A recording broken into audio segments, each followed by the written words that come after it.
Okay, hey everybody. I know this was not planned or announced. I decided to do a last minute live, and of course I'm in my car because that's my quiet place, and I had to go to the grocery store. I am going to tag just a couple of you real quick, and then we will be on our way. Okay. Sorry about that. Okay. So last night before bed, I was reading, and I'm reading the book called The Meaning of Marriage, and it was written by Timothy Keller and his wife, Kathy Keller, and it was suggested to me by a pastor of ours. And I got to this section, and I felt that it was just like something I had to share. So I've been talking to a few of you, and we're talking about your marriages, of course, or your relationships as you get ready for marriage, and difficulties and problems. And we've actually even addressed how much of it comes down to just this human selfishness. And so I got to this section, and I was like, I have to share. So I want to read you this section and just food for thought for the weekend. So, and comment, let me know what you think. Tell me, like, how'd that make you feel? I know that for me, some of it was like, yikes. I think that I do that. So here it is. It's the section's titled The Problem of Self-Centeredness. And it says, the main barrier to the development of a servant heart in marriage is what we touched on in the first chapter, the radical self-centeredness of the sinful human heart. Self-centeredness is a havoc-wreaking problem in many marriages, and it is the ever-present enemy of every marriage. It is the cancer in the center of a marriage when it begins, and it has to be dealt with.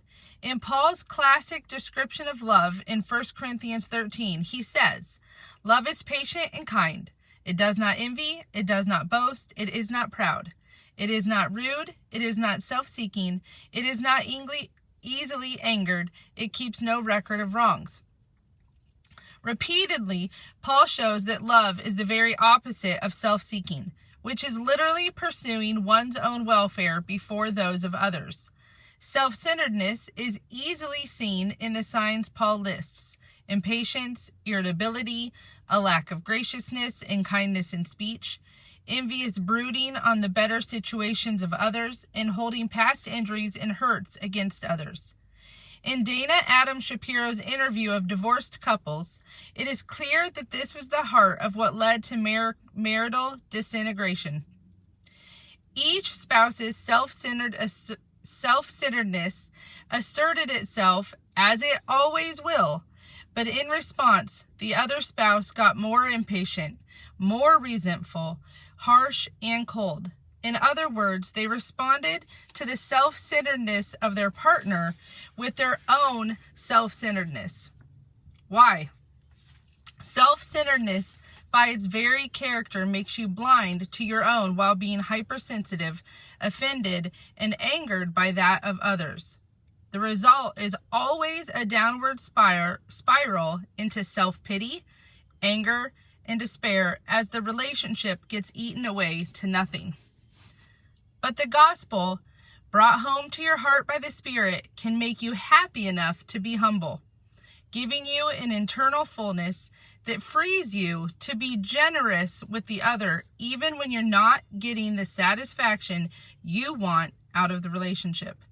Without the help of the Spirit, without a continual refilling of your soul's tank in the glory and love of the Lord, such submission to the interest of the other is virtually impossible to accomplish for any length of time without becoming resentful. I call this love economics. You can only afford to be generous if you actually have some money in the bank to give. In the same way, if your only source of love and meaning is your spouse, then anytime he or she fails you, it will not just cause grief, but a psychological cataclysm. If, however, you know something of the work of the Spirit in your life, you will have enough love in the bank to be generous to your spouse, even when you're not getting much affection or kindness at the moment. And here's the end. To have a marriage that sings requires a Spirit-created ability to serve, to take yourself out of the center, to put the needs of others ahead of your own. The Spirit's work of making the gospel real to the heart weakens the self-centeredness in the soul. It is impossible for us to make major headway against self-centeredness and move into a stance of service without some kind of supernatural help. Oh my gosh, whoa, you guys.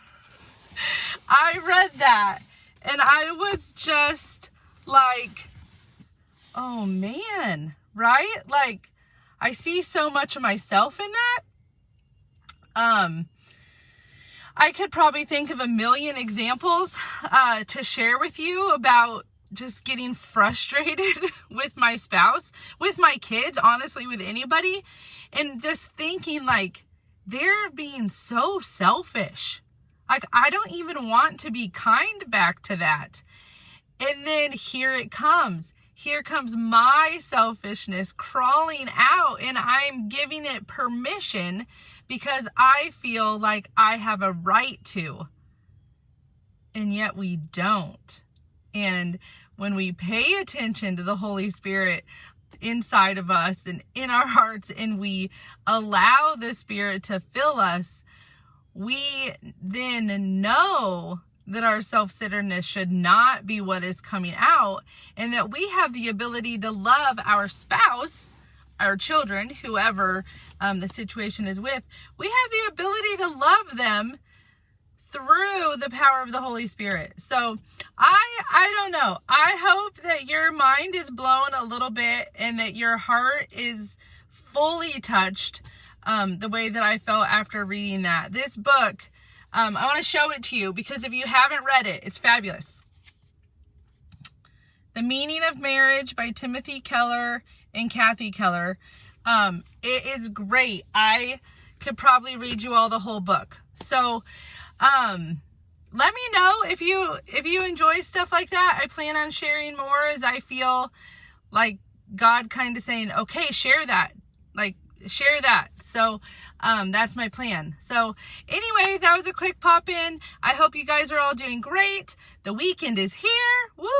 I hope that you have some relaxing time, some time to be renewed and filled. And I pray that the time with your spouse and with your family is productive and enjoyable. So I'll talk to you guys later.